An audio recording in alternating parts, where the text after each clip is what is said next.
We're going to switch things around a little bit, and I'm going to go to slide 89 and start from the end. Not that end, 74 is what I meant. And talk a little bit about one feature that's forthcoming in version 5, because it relates to what we talked about here, namely multi-level analysis with latent variables. And go through that briefly, and then come back to this slide 53, between level latent classes, which we will continue and take into the sunset of today. The sunset happening in about 1 hour from today, since we want to have questions and answers and people want to leave by 3 o'clock. So let's do that, if you don't mind. And here's a really interesting development that the Mplus team has been working hard on, and that is a new simple weighted least squares estimator for high-dimensional two-level models with categorical outcomes.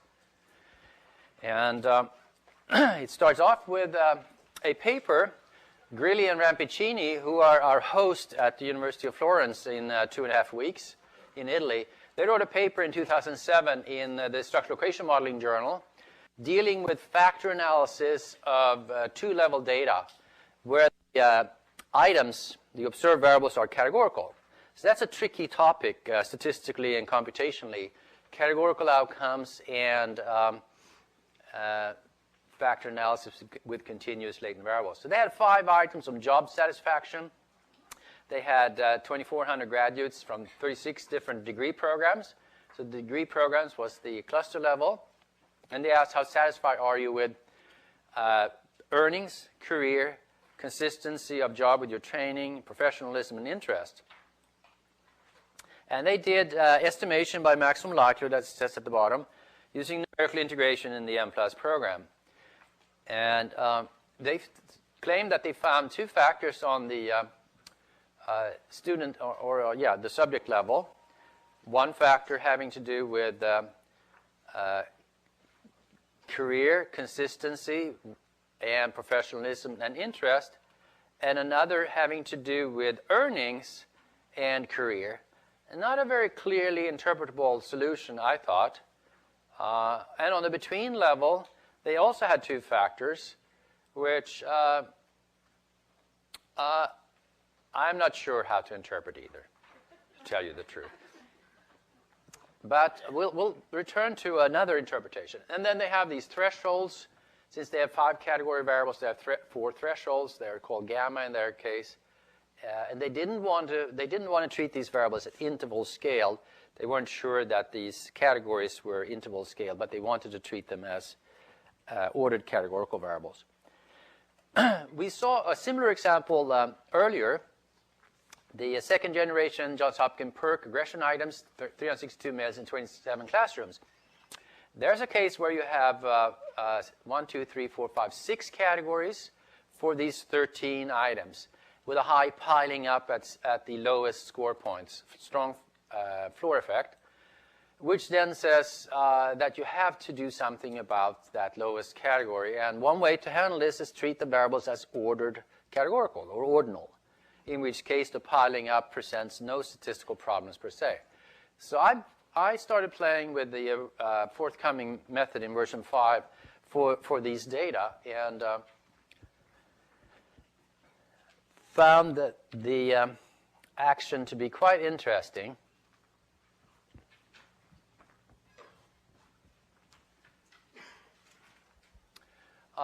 these were the hypothesized factors that we talked about: verbal aggression, property aggression, and personal aggression. And we drew the picture like this. And we thought, well, that's a nice picture. Let's just analyze the data. Well, you know, folks, we have continuous latent variables, and we have categorical observed variables. That's that deadly combination that leads to numerical integration, and with dimensions that are many. You know, you have 1, 2, 3, 4, 5, 6 factors, and if you count these residuals, you have 13 more. And you'll be killed by a numerical integration problem if you want to do maximum likelihood on this. There are good reasons for trying to find these dimensions, however.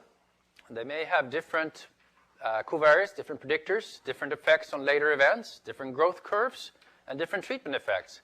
So we should try to do a good job with it. But maybe we have to give up on the maximum likelihood estimator. Here's another example. Here's an example where we try to predict juvenile delinquency from first-grade aggressive behavior. So you have the dichotomous juvenile delinquency variable here, and now we can quickly read the path diagram. We say that we pull out 4 items, say that we work with verbal aggression. Those 4 items are sitting here, and let's say that we want to predict juvenile delinquency probabilities from verbal aggression. We don't want to sum them up because that's an unreliable sum, so let's use a factor model here. But we have 2-level data, so this becomes a 2-level logistic regression model where the covariate is latent. So on the between level, we have the between factor with possibly different factor loadings, and we regress on the between factor the intercept in the logistic regression, the alpha sub j, so to speak. This model, if you look at it, you have 1 dimension of integration, 2, 3, 4, 5, 6, 7 dimensions. Again, maximum likelihood numerical integration would kill you. Here, if you want to do growth modeling of this, you have those 4 items measuring a factor, verbal aggression, at 1, 2, 3, 4 time points with quadratic growth factors, because aggressive development is quadratic. Taking into account the between classroom variation, look at those numbers of circles. There's a lot of them. And it would be very hard to do in maximum likelihood with all these dimensions leading to numerical integration. So, in conclusion, ML uses numerical integration in these cases, which is very heavy with many dimensions of integration, that is, many factors and or random effects. The first example had 4 dimensions. Example 2 has potentially 19 dimensions. Example 3 has 7 dimensions. Example 4 has potentially about 30 dimensions. Whoa. Monte Carlo integration is possible in Mplus. Integration equals Monte Carlo, but gives only approximate results. One possibility is to avoid ML and instead use Markov chain Monte Carlo Bayesian methods. But that's, although a very good statistical technique that we would recommend in general, it's very challenging to do that in practice, including choice of parameterization to ensure so-called good mixing, and with mixture, a label switching problem, and which carries over to factors. I won't get into what it is. And difficulties in determining identification status. And then quite, after all, at the end of the day, similar in computational demands to ML with Monte Carlo integration. There are papers on that approach, but really, you do have 2 choices here. Slide 83. Now you can keep ML or MCMC estimation because you like that kind of estimator, but then you will be forced to simplify your model. Cut out some random effects. Say that some effects are fixed. Skip some factors. Simplify the model. To me, that's not very satisfactory. I would rather keep the model as it is and change the estimator. Change the estimator. Make the estimator simpler. That's what I would vote for in that case.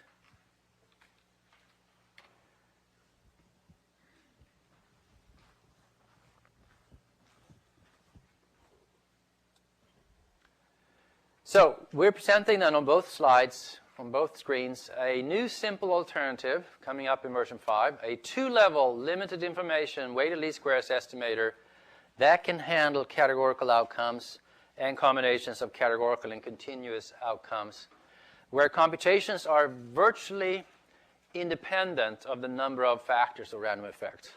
That seems like magic, doesn't it? And it actually then replaces the high-dimensional integration by multiple instances of 1- and 2-dimensional integration. I'll tell you how in a second. It's possible to explore many different models using this in a time-efficient manner, because we want to explore and learn about our data quickly and not sit and wait for days till you forget what you started with. And it was heartwarming to me to see that this is a generalization of my 1984, quarter century ago, single-level weighted least squares estimator that you do use in Mplus.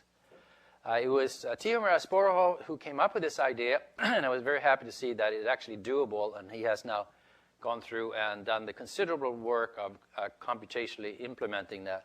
Variables can be categorical, continuous, censored combinations, and it also makes it possible to correlate residuals among indicators, because in the standard ML approach for categorical outcomes, continuous latent variables, you have to keep assuming conditional independence between the indicators given the factors.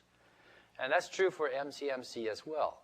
That's not necessary, and it can be quite useful to allow residual correlations. And it also gives a model fit of chi-square test of model fit. Plus, it can produce unrestricted level 1 and level 2 correlation matrices for EFA.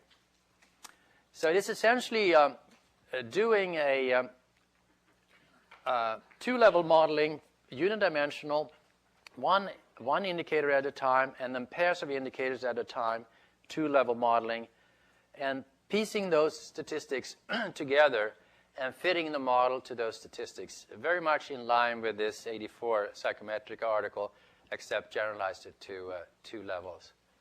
So I think that will become really popular and a method for making these kinds of 2-level latent variable explorations feasible. We actually reanalyzed Grilli and Rampichini's model data and found that their model was actually rejected by weighted least squares chi-square. Chi-square with 10 degrees of freedom, 140. And we did some model exploration using this new weighted least squares 2-level approach. And it suggests an unrestricted 2-factor model on level 1, an unrestricted model which gets rid of this cross-loading here, essentially gets rid of this cross-loading. So factor 2 becomes a career earnings-oriented factor, whereas factor 1 becomes more of an interest, sort of a soft factor instead, being interested in your job, having it consistent with your training. Whereas on between, we end up with just one factor then being just a general factor on the second level. So much more interpretable and a better chi-square, but we were able to explore, which they couldn't afford to do because everything was so heavy and slow. And this alternative model couldn't have been done with ML. It would have given 8-dimensional integration. So that was the result that you actually looked at yesterday from this new estimator, and we found evidence for the verbal, property, and person offense factors. And in terms of this developmental model then, which you can contemplate for each of the 3 dimensions, verbal aggression, personal aggression, physical aggression, or putting them together, 3 factors going forward at the same time, can be written this way. We said that that was essentially a 30-dimensional model in ML, in the ML framework, but in the weighted least squares framework, it's quite doable. I did it the other week, or a couple of weeks ago. And here's what it looks like in terms of aggression development. This is Nika Alonga. I don't know if you've heard of him. Oh, there he is. By the way, there was a newcomer who asked about were there any more handouts. Yeah, you solved it. Okay. Well, they can come to me after. Yeah. So Nick Alongo, yeah. Anyway, so it's his cohort 3 data here, and we talk about grades 1 to 3, and it looks like the person aggression factor has quite a different development than the property and verbal development factor over time over these grades, and possibly then benefiting differently from the intervention. So it really pays to dig into the dimensions, but it hasn't really been practically feasible in a simple way using ML alone for categorical outcomes. So that's what I wanted to tell you about, and I don't know then. Yeah, we'll take questions later on. Which page should we go back to then? 53? So that's just a preview of one feature that's forthcoming in version 5. We have several other exciting ones, but we'll keep them under wraps so you have some good surprises when you get there.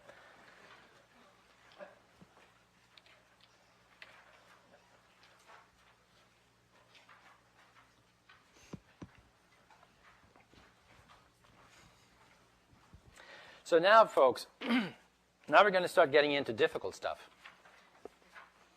This is really even beyond the user's guide as printed in version 4.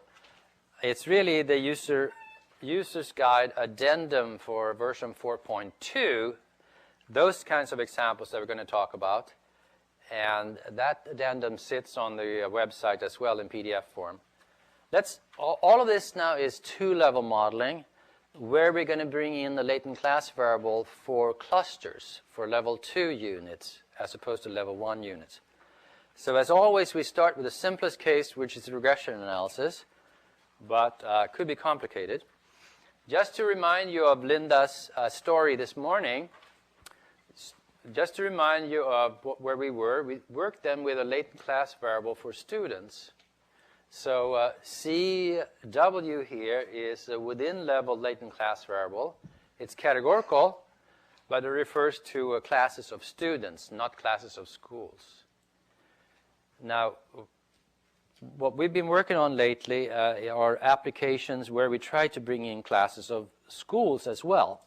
For this example, as I alluded to, it seems like most of the action is on the student level, not the school level. But let me show you anyway the possibilities that we have.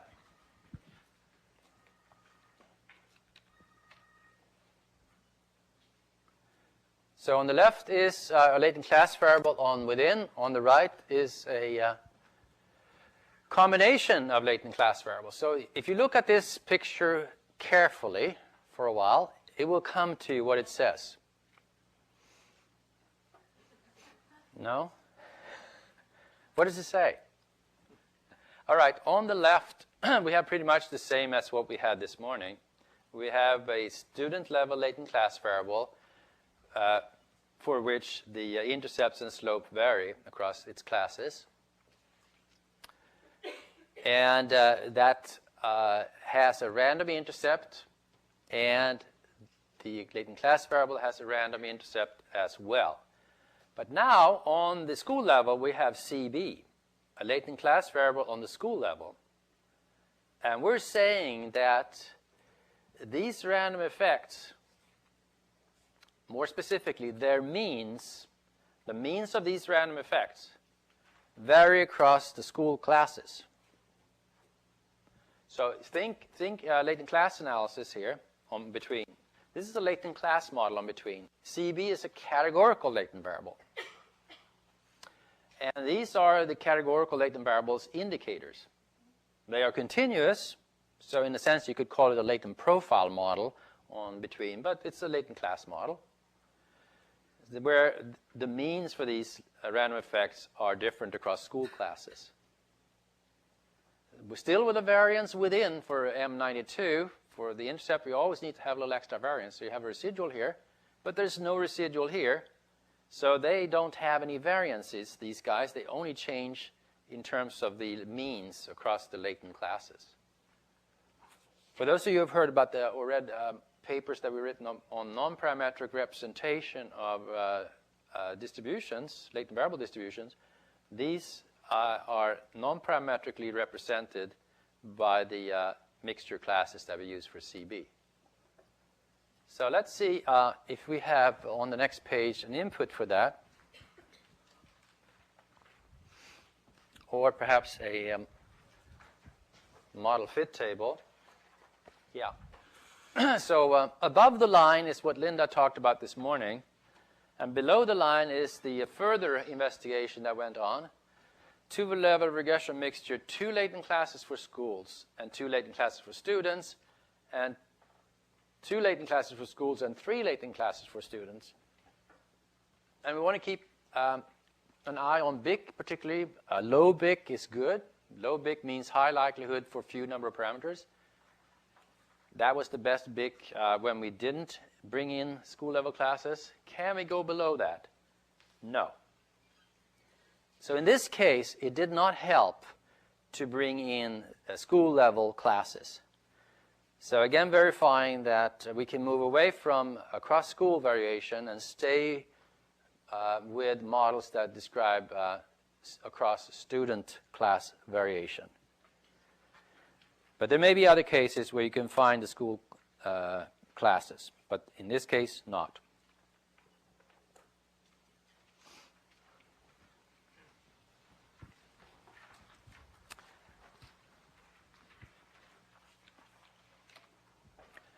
So let's look at the picture on the right then. And here it says example 4, and that is a numbering system that refers to that of the user's guide addendum for 4.2.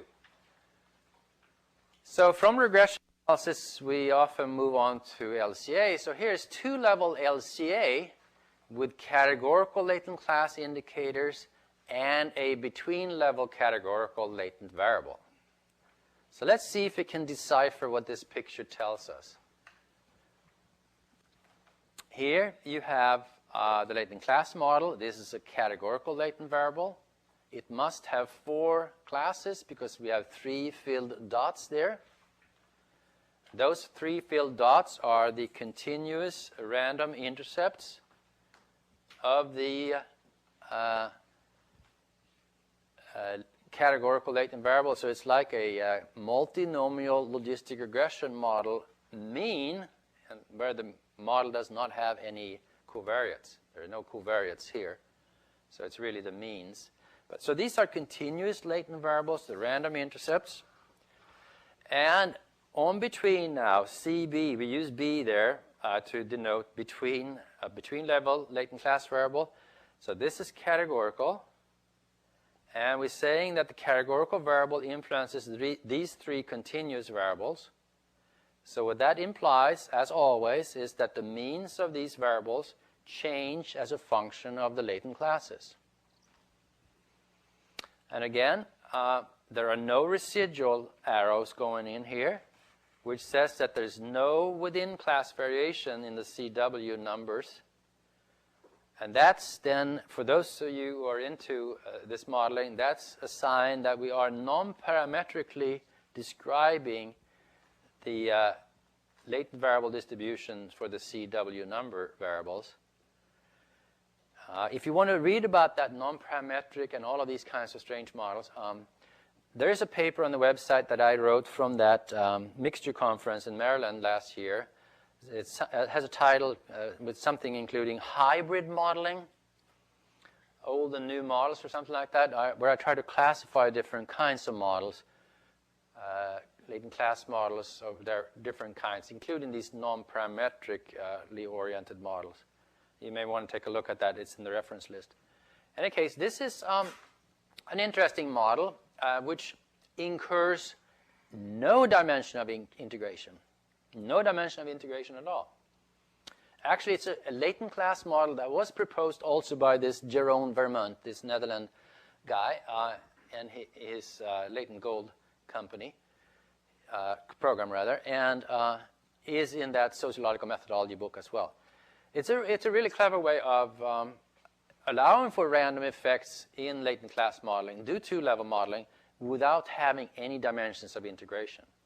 Instead, the variation in the random effects is captured by the latent classes and the covariation as well.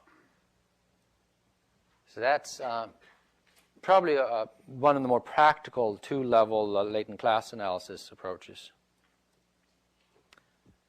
You have the input here. What's new? Well, we have two latent class variables, just like we did in LTA. CB, 5 classes. CW, 4 classes.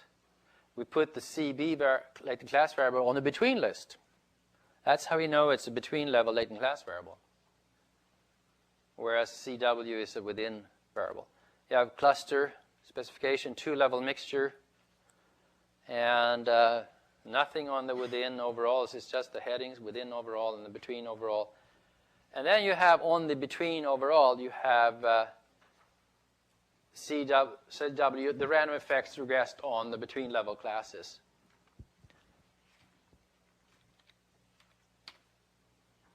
So down there, the bottom line is these continuous random effects regressed on the between level latent classes. And that will then give you differences in the means for those random effects, random intercepts.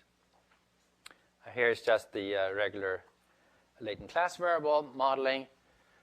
You have model CW is specifying that the thresholds vary across the within level classes as they would in a regular latent class model. In this case, we have more than 2 categories for the variable. That's 3 categories, so we have threshold number 1 and threshold number 2. This is in the user's guide, the addendum, so the details of that you can read about. Okay, latent transition analysis. Example 8.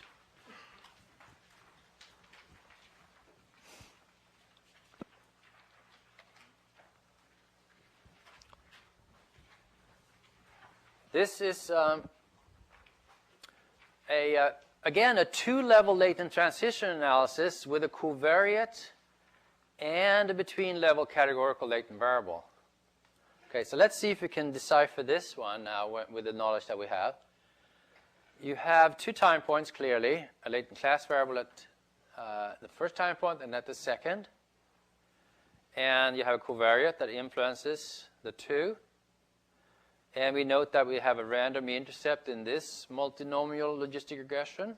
And we have a random intercept in this multinomial logistic regression on C1 and on X. Plus, we have a random intercept in the transitioning from C1 to C2. Random as here. Meaning that the transition probabilities vary across schools. So that's hot stuff. It's a little bit similar to where we regressed S on I, where the growth rates dependent on the initial status varied across schools. Here it's carried over instead to a latent transition model. And just to remind you, before lunch, we talked about 2 kinds of longitudinal models, latent transition models and growth models. Latent transition models being an example of autoregressive models, where one status at time t depended on status on time minus 1, t minus 1, whereas the growth model depended on growth factors. Here we are in the transition, the autoregressive case. So, okay, we have 1, 2, 3 filled circles. So we should have 1, 2, 3 filled circles here as well. And we do. These are the random intercepts for the multinomial logistic regression. This is the random slope in the multinomial logistic regression. And here's W influencing a latent class variable on between. CB is a latent class variable on between. Again, you can see this as a non-parametric representation of the latent variable distribution for these 3 circles because there are no residual arrows. Again, that idea is explained in the hybrid paper. But it makes for an interesting possibility of studying cluster-varying transition probabilities. What do we say? What's new? Okay, here we have 3 latent class variables. CB are the school level classes. C1 is the within level class variable at time 1. C2, the within level class variable at time 2. The between level variables are CB, the latent class variable, and W. And we do 2-level mixture modeling. And on within, we say C2 on C1 and X, and C1 on X. That's up there. And on between, we say overall C1 on CB. And on the next page, I bet this says C2 on CB. And CB1 on W, CB1 on W, sitting there. Okay. All of this has been available in Mplus for about half a year, folks.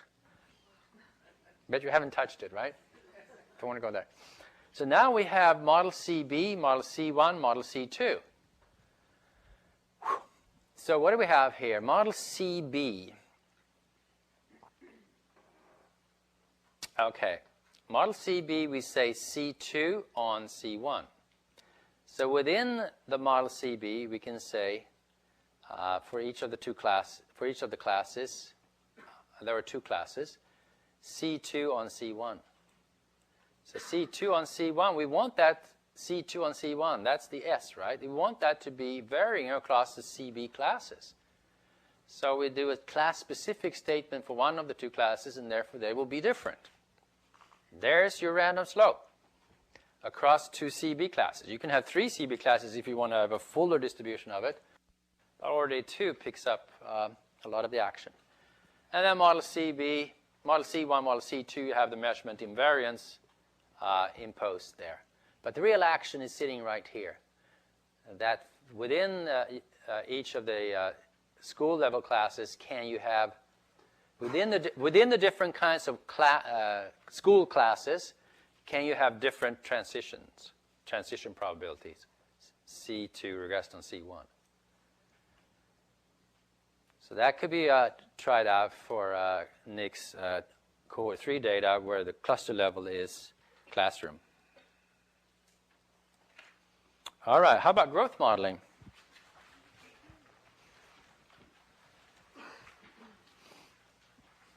Again, afternoons are usually overview-ish. We're exceptionally overview-ish at this point. Let's see.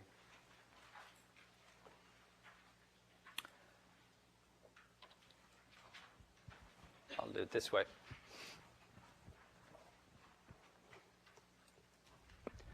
So now, example 5, again with the numbering system from the addendum 4.2. How about 2-level growth modeling for a continuous outcome? So it's actually 3-level analysis in multi-level terms with a between-level categorical latent variable. Okay, so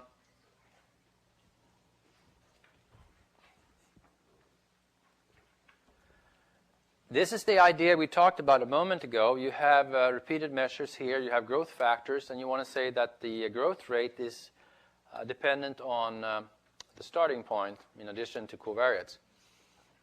So the slope of the growth rate regressed on the initial status is S, and it is a random slope varying across the clusters. So it sits over here. That random slope sits over here. And as usual with random slopes, it may be difficult to model with the random slopes. Much easier with the random intercepts. But with random slopes, it could help to describe their distribution by a latent class variable. CB is a categorical latent variable for schools. So this actually is very much analogous with the example Linda started with this morning, where she had slope for females. Remember we had a histogram, 3 red bars? Those 3 red bars correspond to 3 different classes. the mean of this was changing across 3 classes. You should think the same thing here, except now it's a cluster level latent class variable. And there's no within class variation, no residual arrow sitting here. So you just have those 3 histogram bars. There's no little Gaussian curve around those histogram bars. If you really wanted that, you would have to have a residual arrow going in there. But the way you have it here, you don't get a dimension of integration here. It's, again, a non-parametric representation of the latent variable distribution for S. And that simplifies, whenever you do that non-parametric representation, you simplify the numerical work that goes on. So as I was saying in the Seltzer or Coy-Seltzer paper that's forthcoming in JEBS, Journal of Education and Behavioral Statistics, they did this kind of modeling using MCMC, where S was random and randomly varying across schools. So continuous latent variable, but here we're working with classes changing the levels of S in a non-parametric fashion instead. And the rest of the model is just a standard 2-level growth model here. So the input for that, what's new? You have the CB variable. Here you only have a latent class variable on between. There's no other latent class variable. So the mixture refers to level 2 classes. I don't think there's anything special on within. You have the slope here. It's a random slope in the regression of SW on IW, that bar notation. And on the between level, you have the IB, the measurement, the growth model is repeated. You see the feature here that the residual variances are fixed to 0, so there are no residual arrows sitting here. That's often good enough and certainly saves you dimensions of integration. And you see here then that for the school level classes, class 1 and class 2, the mean of S changes across classes in line with this regression representation here. Mean changes. S is a function of the dummy variable latent class, CB. In addition to the growth factor means changing across the 2 classes. Now, what about growth mixture modeling?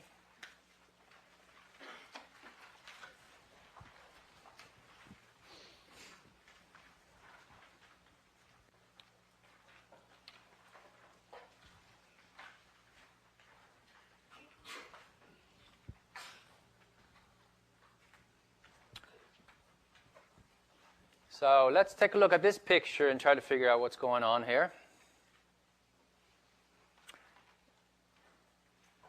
We're reaching the limits of what the human brain can handle, right? But we're not quite there yet. 2-level growth mixture modeling, that is 3-level analysis, for a continuous outcome with a between-level categorical latent variable. Because in the previous example, we only had a school-level latent class variable, CB. Now we have both a student-level latent class variable, which talks about trajectory classes for the students, and the school-level CB latent class variable, which affects the means of the growth factors beyond that of the student-level classes. And to emphasize the beyond, I actually chose to have a separate intercept factor on between that was affected by the latent class, the school-level latent class variable, to make it clearer. So let's take a look at that. But let's first of all check out all the C circles. So here, that's the latent class variable, right? Categorical on the within. Here, if I had been more careful and listened to Linda, I should have put C number 1 here. That is, it's a continuous latent variable. It is the random intercept in the multinomial logistic regression of C on X.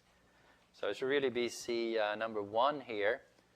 It's one filled circle there, so it gives rise to one intercept. So it must be a 2-class model on the within level. And then CB is explained by, and the C intercept is explained by school level observed variable W.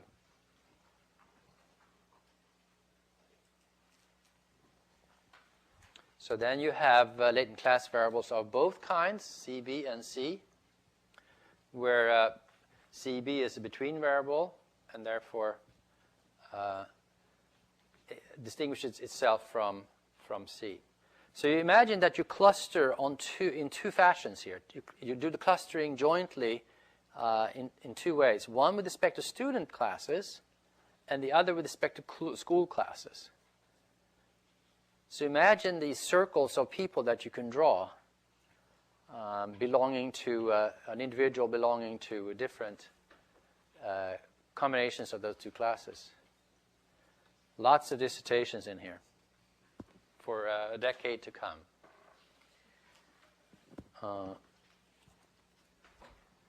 Let's see. Model C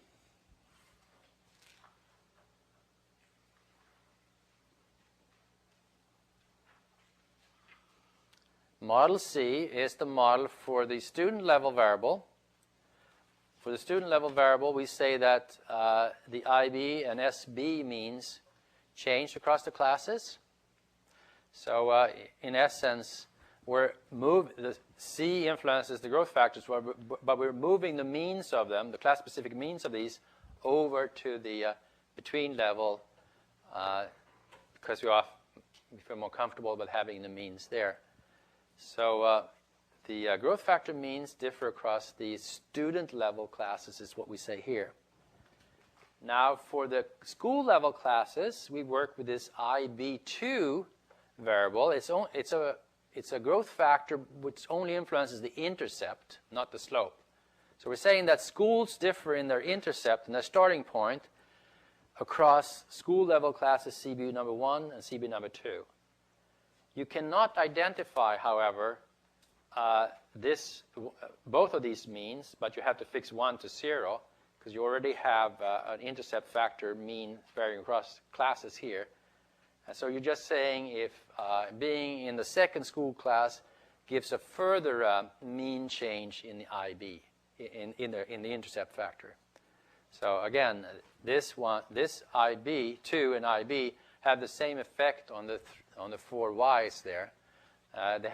They both have loadings 1, so they're both intercept factors, intercept growth factors.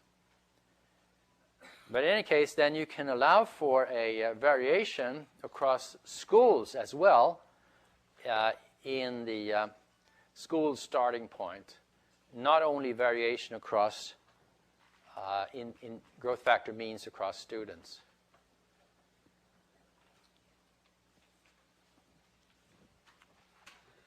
So at some point, we're going to be needing that. But by this, folks, I think I don't want to strain your brains any further. But that example 6 will be the last one. Now, there are a total of 8 examples. In that addendum user's guide. And we are actually working with examples of this kind as we speak, well, almost as we speak. And they're forthcoming in various publications. One in particular is, let's see if we have it here.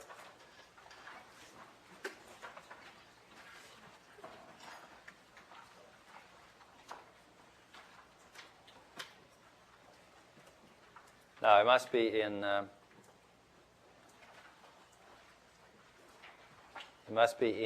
the 5A handout, I think. In any case, what I'm referring to, there's a paper forthcoming in a Chapman Hall edited book, edited by statistician Gert Verbeke, Marie Davidian, Fitzmaurice, and others. It's Mutén and Asparohov. It's called Growth Mixture Modeling, Analysis with Non-Gaussian Random Effects. So it's on the website under the heading Growth Mixture Modeling, Mutén and Asparohov 2006. Growth Mixture Modeling, Analysis with Non-Gaussian Effects. That is the latest statement that we have on these techniques with latent classes on both within and between. And for those of you who are biostatisticians, and I know that there's several of you in the audience, there you will have all the technical, or many of the technical details of this, drawing on the previous publications in biometrics and biostatistics and taking it further, combining it with the multi-level mixture work that Tiamer Asparohov took the lead on. So you have a series of examples in that book chapter. That book will probably come out early 2008, a Chapman Hall book. And it starts with an example about placebo response in depression analysis, depression medication randomized trials, trying to tease out medication effects in the presence of placebo response. It gives examples of the Baltimore public school randomized trials, aggressive behavior. It talks about crime curves, criminal behavior of Philadelphia data, 13,000 boys followed over many years, and their criminal convictions studied and modeled by mixtures of zero-inflated Poisson, and giving a model that is a growth mixture model with random effects, competing with the models that Dan Nagin has put forward for those kinds of crime data. And then looking at educational data, achievement data of the kind that we have described here, particularly the idea that we had of modeling with the slope, the growth slope dependent on the initial status.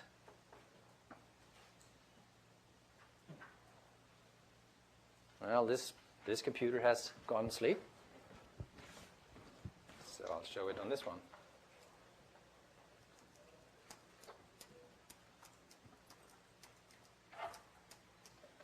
This example is in that, this example 5 is in that chapter with real data.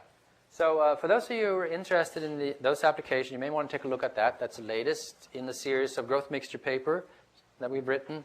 And like I said, it also contains more of the statistical details and some of the numerical details as well. Although there are so many of those numerical details that there's no journal that would take them if we wanted to send them off to them. So I think with that, we've reached the end of what we wanted to say in terms of the modeling capabilities. It's really a long journey from the simplest linear regression that we started with a long time ago and last year up to this kind of advanced multi-level mixture modeling. But if you take your learning in small steps, you have a chance to cover the whole spectrum eventually. And the funny thing is, some of these models may look so complex that you wouldn't dream of feeling a need to work with them. But it always surprises me that substantive researchers can, by a very quick, innocuous-sounding question, provide years of methodology work for us because they almost inevitably want to expand on the type of models that we have never provided, which is fun for us, but that then makes us come up with these crazy-looking models. So anyway, I think we'll stop there to have a sufficient time for questions and answers. Way back there. I had a question on slide 59. And I just mainly wanted to make sure I understood how to interpret it. So if this were students in schools, you'd say there are different types of schools which are themselves characterized by different profiles of types of students. Is that a fair way to put it? They are... We have school types, and they're characterized by something, which are profiles of types of students. Yeah, the school types represented by CB, and they're characterized by the random effect values that play into the student's behavior, probability of the student's behavior. That's right. Which are themselves typed. Which are themselves what? Those are themselves typed for their linked classes. Right, exactly. So each one of these corresponds to a different type of behavior. Yeah, exactly. So different type of behavior is influenced by this, by that, and by that. There are 3 different kinds of behaviors. And you want to characterize schools in terms of these 3 types of behaviors. And because at level 2, these are continuous, then they're in a sense profiles. Yeah, exactly. Okay. Yeah, exactly. So it'll be interesting to see what kinds of applications you come up with. You do have some, I think, some marketing applications of this already out there in the literature. This, as I said, is a model that Jerome Vermont has worked with. But it would be interesting to see it also in more behavioral applications. And again, if you see some interesting application that we can use for teaching next year or the year thereafter, we have three blocks of courses. So this course will not happen again next year in August, but will happen in 2009 March. All right. More questions? Rick Brown still has energy. I won't go that far. Will Mplus allow for known classes or training data at the between level? Can we have known classes on level 2, between level classes? I don't even know the answer to that. We don't even know the answer to that, I think. Email me and I'll ask Tweak. I can't remember if we do. You can always create a known class situation by having an observed U variable that is set identically equal to the corresponding C variable.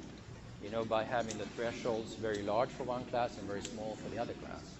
So that way you can avoid the known class solution approach. You can't use, and that's also an approach that you can use in Monte Carlo studies, whereas known class cannot be used. So that CD variable would point to U. Right. Or the other way around by a training data, for example. That's right. So like in that example 724, is that it? 724 is the single level But counterpart I mean, to it that. shows how the U is used So in conjunction with the C. So you would create a between level dichotomous. We would have a between level dichotomous variable 0, 1, which is correspond to the 2 known classes, and make that equivalent to a single variable. That would be the way to do that. I can't think of a reason why known class wouldn't work, but I don't think we've ever done it. Yeah, I don't know. We need incorporation. Yes. I have a question about the cross-level interaction. If we don't have the fit index, how do we know that adding that interaction would add value to the explanatory power of the model? Okay, so you're essentially going back to yesterday's Right. teaching. That's fine. So cross-level interactions means that you have random slopes. Don't forget about mixtures now. But yesterday morning we talked about cross-level interactions, which is when the random slope has a predictor W, and since it's a random slope, that W ends up multiplying X for that random slope, so you have X times W, a cross-level interaction. And since you have no overall test of model fit, how do you know that that's important? Well, it is important if you have a significant coefficient on level 2 for the slope regress on the W variable. So it's a level 2 significance of the slope for the regression of the slope on the between level covariance.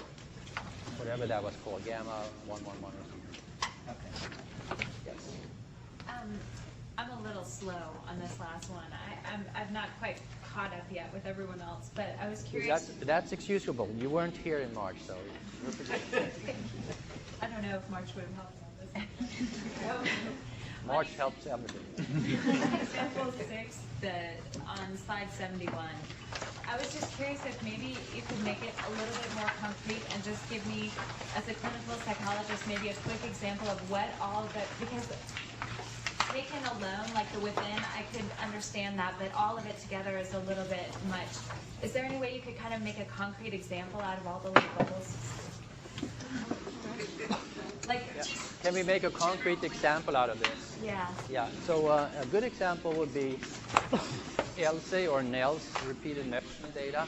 So you want clinical psychology? Oh, no. Oh, you can okay. translate, right? To, Yeah, that's I was just going to say, so you could do depression. yeah, could do depression.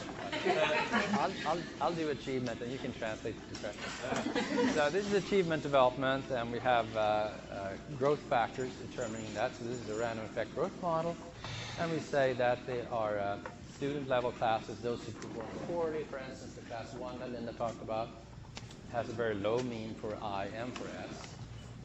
And you have variation in the across schools as well in this growth, particularly variation across the intercept, the starting point in grade 7, as it were. Okay, that's general achievement. So they start differently on general achievement. Yeah, exactly. And they grow differently. And they grow differently on what is the IB2 again? IB2 is just a way, a second intercept, which affects the growth on the school level again. It's a school level variable, and it affects the starting point. That's why it's called IB for intercept on between. And we separate that from the regular IB because we wanted to say that there are two types of schools, say high achieving and low achieving schools. So we have two types of school clusters here. Okay. So they vary across clusters of schools being more or less good, whereas here, the C here talks about student trajectory classes. And then the students who are more and less good are the C on the between, and they influence the school level W. No, it goes the other way around. Oh, The okay. school level W points to the Okay. random intercept of C. So that's again saying that there's a school level measure of school climate that influences the random intercept for the latent class variable, and therefore influences the student's behavior. It's very much in line with my two-level logistic regression example of yesterday morning. Okay. And W could be any school level covariate then. Right. Like, what would be an example? Like, Well, like we saw today, of the ratio of students to teachers, poverty, school poverty, lunch for Resources. like and it would be continuous. Could be continuous, could be anything that you do in linear regression. Okay. that. So either a binary or continuous, or a nominal that you turn into a set of binary. Okay. Great. Thank you. Yes, lady in red. Just a simple question about the simple transition, latent transition analysis, but it might be helpful if you put on the slide 63. 63. What if you I have different binary indicators over time? Would that be allowable, and how do you handle it in the programming? Okay, so the question I think is, what if you have different binary indicators at the two time points? Is that what you're saying? Yes. Yeah, that's quite possible, in line with the multiple indicator growth thinking that we had on the afternoon Monday, if you were here. You can change indicators across time to make them more H relevant, but you want to have some indicators the same across the adjacent time points to be able to make sure that you're talking about the same kind of latent variable at both time points. But I think basically in latent transition analysis, you would have the same variables repeated. Yeah, the standard latent transition analysis that would have the same variables repeated. But mind you, you could have totally different variables if you wanted to. You can have, talk about shyness here and aggressiveness there. It would be perfectly okay to say that a high shy class is more predictive of later aggressive behavior here. So, and then of course you didn't have to have measurement invariance. But there's no by statement on the within level. How does the program know? Yeah, there's no by statements are reserved for continuous latent variables, not categorical latent variables. Then how does the program know that these, like say, these 5 are for? Well, two answers. You have for this model you have the two latent class variables, right? And you say that this is for the first time point, So the thresholds are different from class 1 than from class 2, but you have measurement invariance across time for both. So in this way, the program will know that the thresholds vary across these C1 and C2 variables in instruction. But if you only have latent class analysis, only one latent class variable, you don't even have to mention that. Because then the program will assume that you're talking about exploratory latent class analysis, whereas we call this confirmatory latent class analysis or latent transition analysis. Related to one question, so all I have to do in that case is just taking that parameter label out of the picture, 1, 2, 4, 5 to A. And measurement invariance is out of the... Yeah, if you don't want to have measurement invariance, you get rid of these labels here. Yeah, exactly. Yes? So yesterday you were talking about how if you are looking at different platforms, it wouldn't be appropriate to use groups, because they're not independent. So for continuous variable, would you do something like that? Yes, right. Yeah. So the question is, one of the examples that we had to skip yesterday was longitudinal factor analysis. So if you have continuous latent variables here, I would call this activity longitudinal factor analysis to the covariate, and you would probably want to test then invariance of those measurement parameters to these, held equal here, factor loadings and the intercepts held equal, and to be able to study change over time here, or to be able to study, say, that the mean increases from here to here on the factor. You want to do that, making sure that you have the same factor, which you can ensure by having measurement invariance. So yeah, absolutely. And the models you'd use test for measurement invariance are in chapter 13 at the end of the multiple group discussion. And although we talk about it for multiple groups, it's totally transfers over to multiple time points. Yes. On this slide 65, the model CD, we have within the relation C2 number 1 on C1 number 1. That relation also specified on page 60, slide 64 in the within. Yeah. In the within already specified C2 number 1 on C1 number 1 within overall third line. The model third line. Here? Yeah. C2 number 1, and here it's... What's the difference here? Yeah. So you give... It's no different. There are two ways of doing this. You really want to say the whole model in the overall, and then make class-specific adjustments to it in the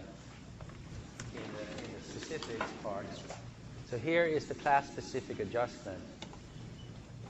So that's saying that in CB class 1, this regression is different than in CB class 2. We could have said C2 1 on C1 at 0 here, and had C2 on C1 in each of the two classes, it would have been the same thing.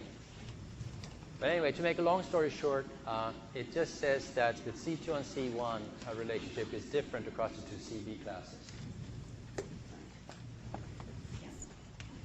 Actually, slide 71.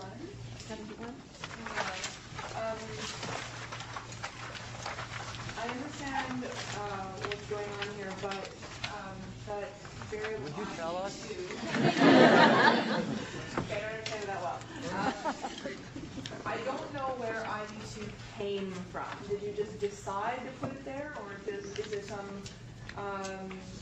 reason? Like I'm used to seeing the random intercepts and slopes appear at the between level because they were indicated as a within level, but that one didn't have an origin at the within levels. Right. Where did it come from? Yeah, but you can add any continuous latent variable that you want on the between level. It doesn't have to have a counterpart on within. Now this one can be said to be a counterpart to this because it affects the dependent variable the same. So you have 1, 1, 1, 1 here, just like you have 1, 1, 1 here, and 1, 1, 1, 1 there. So it's just a variable that we've added that by the way we've added it with these ones, has the same effect as a random intercept. Is it like the value added variable that you added in that one treatment? Yeah, that's a good analogy. It's an added value that belongs to, that varies across two classes. So it's not going to be, say, multicollinear with just a clean ID if it's not going to, Right. because it's the, I mean, it essentially said that they're both random intercepts from the same. Yeah, exactly. If you look at it, it's not random. Okay. It doesn't have that residual arrow. Okay. It's just a latent variable because it's in the circle. The only parameter you have here is one mean parameter. Okay. It's 0 for first class and 3 for the second class. It's just in one of the two school clusters, the mean is different for IB, is what you're saying. Yeah. So you don't add a variance, you just add a little mean shift for one of the two school types. And there are probably different ways of doing this, but I thought this maybe was clearer, right? But it's complex. I'm interested in knowing about the kind of three-way type interactions. Like I want to know differences not just between boys, but also between black boys, white girls, black boys, white boys. So I'm thinking about the diagram with the covariates. Now I can't remember how to slide, but basically, if you want to know how classes vary not only by gender, how the prediction of gender varies by, I can't say my question. I'm not sure if I can state it very clearly, but if you want to know how it varies not only just by one variable, but by two. Two latent class variables or two observed? Two observed variables. So it's an interaction between gender and ethnicity, for instance? Right, membership to a class might be predicted by not only, Yeah, so it's variables separately, but the combination. so C regressed on covariates and their interaction. Exactly. Yeah, so there's no complication there because an interaction then among covariates is just done like in linear regression. So you just multiply the two, gender and ethnicity. And the same thing in the multinomial logistic regression of C on those, it's the same thing. You just use define to create the product, for instance. And then just use it as a covariate, that product. Yes. I have a very naive question. So you show us all these very complicated models. What is the minimum sample size for doing this? What are the sample size requirements for these more complex models? Well, it's just the same as for any model. You would have to do a Monte Carlo simulation study to know for sure. But I would say that, I don't think it's it varies two-level. much because of their complexity. Right. With two-level modeling, you need to have enough clusters. Right. So I've been doing this analysis with 27 classrooms for NIX43 data. I've been doing it with NELS, where you have about 900 classrooms. And I just think you have to have enough clusters in your sample. And other than that, mixture modeling in general, so that's a two-level aspect. And the mixture modeling in general, how many observations do you need? It's exactly what Linda says. It depends on the situation. It depends on how strong the mixture signal is. That is, how well the classes are separated with respect to the profiles, with respect to the means, with respect to the differences in means across classes. The more separated they are, the smaller the sample can be for detecting these classes. So the worst case is when the classes have very little difference and you have very small sample sizes. But again, the answer can vary between 20 observations and 200,000. So you really have to have either experience or do Monte Carlo simulations. So for every real data analysis that you can do, you can take those parameter estimates and take them as true values in the Monte Carlo study. And there are ways to just export those estimates from the real data analysis, do then a Monte Carlo study and see, for that sample size that you have, would you keep recovering the true estimates on average in a good way? If not, then the results you got for the real data could just be a fluke that's not replicated next time somebody tries to take a sample and try to confirm your theory. So it's a good thing to do. or you can be very happy to see, oh, this is a model that's easily recoverable. So when we've developed this program, we always do the Monte Carlo simulations, and then we look at real data examples and ask ourselves, okay, is this model stable? That's the question we always ask.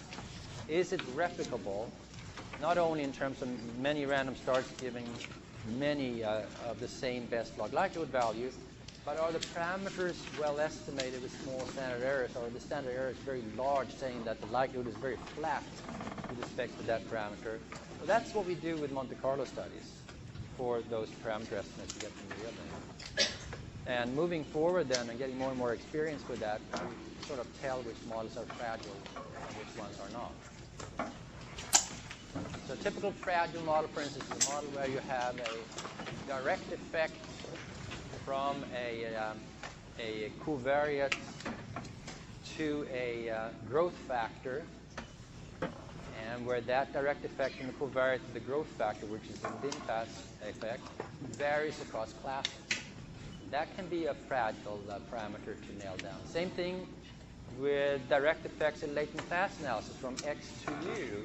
If that direct effect varies across classes, that is a poorly defined parameter, has a lot of wobble, which means large standard error, and it's not a very stable model. But I think the most important thing that you said is it comes with experience, and I can vouch for that because Bengt has been analyzing this one data set now for how long? 5 years. And he still hasn't found a model he's happy with. So you have to be patient. And it's a very small sample, but it's a very interesting data set. So he's trying really hard, working with both Monte Carlo simulations and the real data, to find a model that is well recovered in a Monte Carlo study that has interesting parameters that he can use with the real data. So doing these types of models, or really any modeling that you do, you need to approach very seriously, carefully. You have to take your time. You don't just think, oh, this is the model I want, let me run it, and let's write the paper up, because it just doesn't usually happen that way. Yeah, So it's not worth it if you don't believe that this can be replicated. Don't just go for the publication. Go for the long-term effect.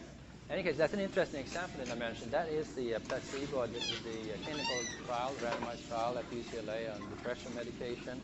And there I had a sample of only 45 people in the control group and 49 people in the treatment group.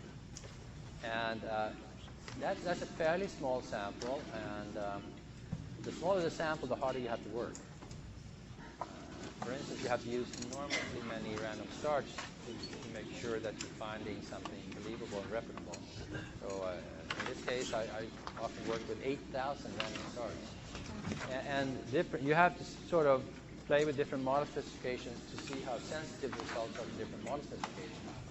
But I think I have reached the point where I believe in the model myself now, and actually after these years produced a chapter for a book. There's an American Psychopathological Association. Sounds great, right? Meeting in New York in March 2008, and it's a conference on causal modeling, causal in the statistical plausible. No, not plausible values. What is called potential outcomes division. And I'm presenting on that analysis. I'm happy to talk about those results after all those years. But I'll be happy to send you the book chapter draft that I have. But it's an example of a small sample mixture analysis, which can be quite tricky because the differences between the classes are not always large. There's a distinct difference between a placebo responder. They have a curve that drops in depression quickly and comes up, and the non-responders, they have more flat development. But the substantive expert tell me that there is a third class. So I have to pull out 3 classes from 45 observations. can see why I've been lonely lately. But you have tricks like you have pre-randomization time points and post-randomization. So even if you have only 45 individuals in the control group, you can borrow from the treatment group pre-randomization time points. Whereas you have pretend that you have missing in the treatment group for the post-randomization, and strengthen your analysis that way. So going back and forth like that. After 5 years, it converged. And I'm back. Patient. Linda. Oh, no. I'm still running analyses. He said. That's not true. It's always, could I just put in one more run? Which reminds me, I have to go home and check another round. Burnt our house down because when we went to Alaska a couple of weeks ago, he left a big, multiple-hour run going, but he insisted on closing all the windows in the house. And when we came in and walked into his office, it was like an inferno. I'm surprised it didn't just burst into flames. But it converts.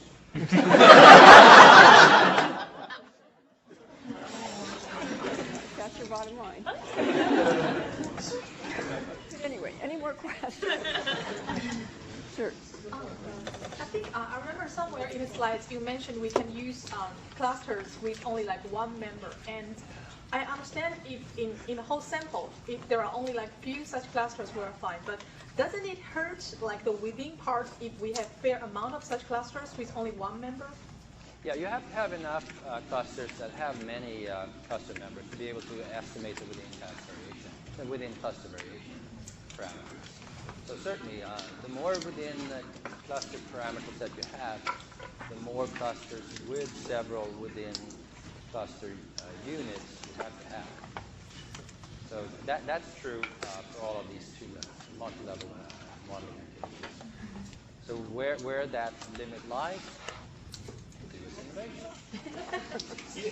That's our answer to everything. Just a follow-up on that. So in terms of this importance of sample size, what is your response to, the potentially differential importance of the sample size at the cluster level versus the importance of cluster size? You could do a simulation on that. But I don't know whether I got the right result. For two-level modeling, I would think the number of clusters is the primary mover. Yeah, number of clusters. Assuming that you have enough within-level units, enough could be quite low number in many models that don't have very many within-level parameters. But number of clusters is probably the most important. On slide 72, for the cluster statement, is that school ID or student ID? The cluster variable would be, it would be school ID. School ID. The between level is always what you put on the cluster statement? Right. Yeah. So between refers to school, variation across schools. So that is what you put on the cluster, yeah. So it's measured on the student level, but it's the same for every student within a cluster. Right, they'll have the same. Exactly. On slide 64, I had a question about what would happen to this model if you were to, on the analysis pipeline, put in missing? And is it a good idea to have that or not? That would be fine, and that's going to actually be our default in version 5. So what would happen is instead of list-wise deletion of every variable on the used variables list that had missing on one or more analysis variables, every observation would be included in the analysis. So that would be a good thing to do. We think, because we're changing the default, so hopefully that's a good thing to do. On slide 63, I could have missed this, but could there be an arrow from X to S, the transition probability from C1 to C2? In other words, how can we model whether there's an influence of X, the covariance, on the transition probability? I think there are possibilities there. For instance, what we looked at specifically is when X is the treatment control dummy variable, then you can reformulate this as a latent class that is perfectly observed. So known class and let that transition parameter differ across those known classes which correspond to treatment and control. So if you're interested in that, we have the input for doing that, which we cover in day 4, but that's in Florence. Yeah. Slide 27 and 59.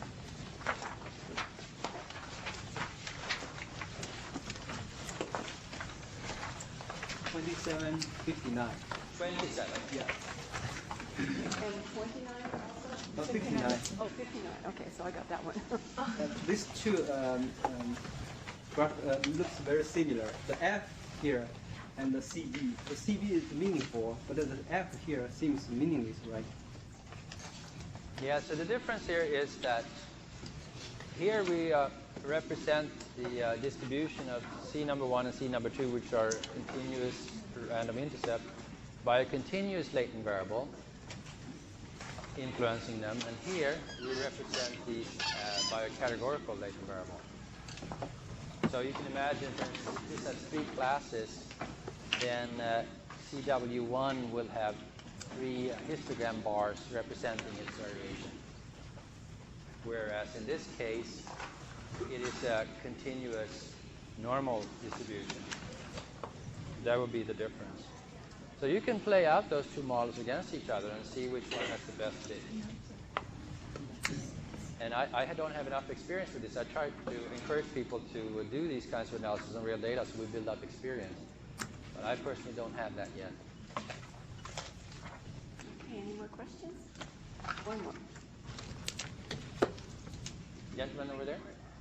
I don't know if I remember this correctly, but when you were presenting the multiple group analysis, you said something about that you might want to try the mixture model instead. Right. Is that correct? Mm-hmm. Can you elaborate? Right. Yeah, we talked about multi-level factor analysis, for instance. And Linda's example of multiple group multi-level factor analysis was Catholic and public schools. That is, the different groups were on the highest level, on the school level. Now, if you have a situation where the groups are on the level 1, say males, females within schools, that is not doable by the techniques we talked about, but you could do that by making gender a within-level latent class variable that's perfectly indicated by gender as an observed class variable, and thereby orchestrate gender differences on the within level.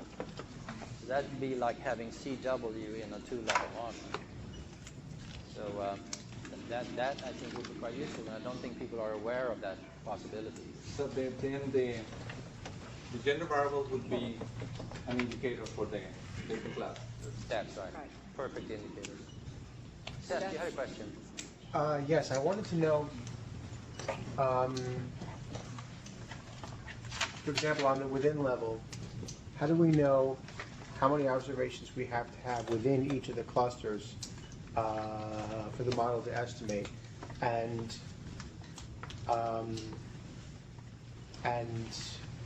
does the amount of people that we have within a cluster restrict us based on how much we can do on the within level?